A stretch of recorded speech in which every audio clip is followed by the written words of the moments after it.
This is probably the most nutritious rice that you'll ever eat. So white rice, I've got 2 cups of white rice. On its own is just pure carbohydrate. So it's quickly absorbed into your bloodstream when you eat it, which means that your blood glucose levels spike or raise up. And this is not great for people with blood glucose regulation problems. What you want to do through the day is to keep your blood glucose levels on an even keel throughout the day. So that's where this very nutritious rice comes in. I'm going to add some things to it to make sure that our blood glucose levels stay on an even keel.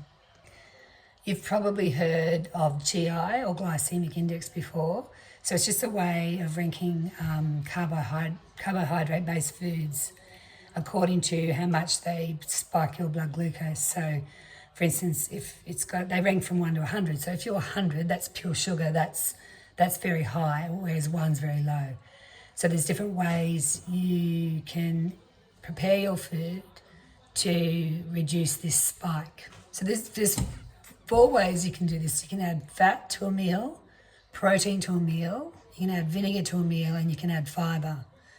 So for example, with vinegar, you can add a vinegar-based dressing to a salad.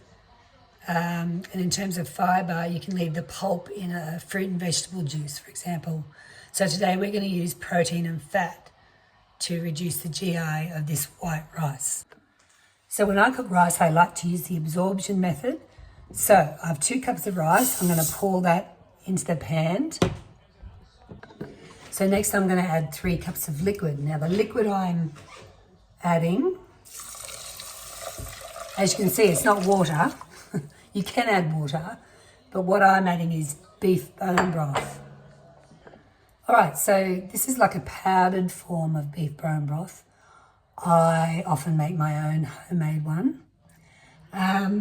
So I know it's not really me at all, but you really do need to be a bit precise with your measurements with this recipe. So it's 2 cups of rice, 3 cups of liquid. Okay, so the bone broth is high in protein, so this will straight away reduce the blood glucose levels because the protein will slow the absorption of the rice into the bloodstream when you eat it. Therefore, there's less of a spike. And there's also other nutrients in this bone broth like collagen, zinc, and all the B vitamins. Okay, so the next I'm adding turmeric. Now this is not really about lowering the blood glucose level, but it has very powerful anti-inflammatory properties. So it contains curcumin, which is the potent part of turmeric. You've probably heard of curcumin supplements for inflammation. So I'm just going to add around about a teaspoon. I think actually the bone broth might already have a little bit of turmeric because it's quite yellow. So I'm going to add about a teaspoon. I mean, if you're just starting out, you might want to go a little bit lower because it changes the taste. It's not, doesn't make it really, really different in taste, but if you're cooking for kids, it might be best to start a little bit smaller. And the most important part when you're using turmeric is you must use some fat and pepper with it. That helps activate all the really good properties, all the curcumin. So I'm adding about a tablespoon of coconut oil. This is my organic coconut oil.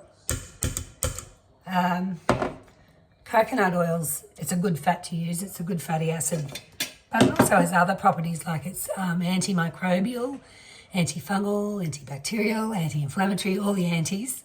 So it's a really good one to add to the mixture. All right, I'm giving that a stir. That coconut oil will melt once we start heating. So I'm going to start by putting it up high heat. Give it a stir.